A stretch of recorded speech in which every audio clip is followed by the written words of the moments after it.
స్నేహితుల కథ చివరి ఫోన్ కాల్. రాహుల్, అర్జున్ ఇద్దరు స్కూల్ నుంచి బెస్ట్ ఫ్రెండ్స్. ఎప్పుడూ కలిసి తిరిగేవారు.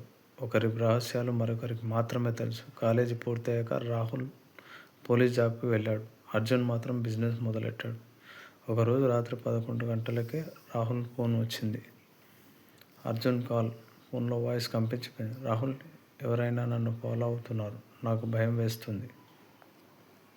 అంతే, లైన్ కట్ అయింది. రాహుల్ వెంటనే బయలుదేరతాడు. అర్జున్ ఇంటికి వెళ్ళేసరికి తలుపు సగం తెరిచి ఉంది. లోపల అర్జున్ నేల మీద పడిపోయి ఉన్నాడు.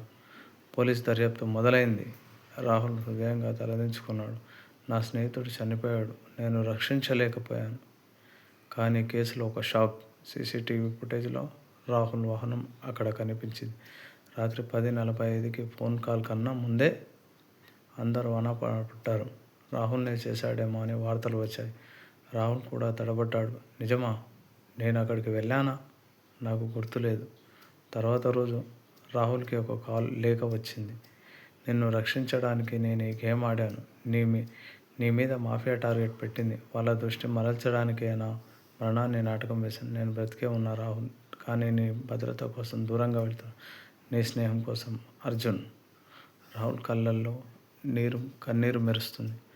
ఆ రోజు నుంచి అతనికి అర్జున్ కనిపించలేదు. కానీ ప్రతి సంవత్సరం అదే రోజు రాత్రి తెలియని నెంబర్ నుండి మెసేజ్ వస్తుంది. Happy friendship day, Rahul.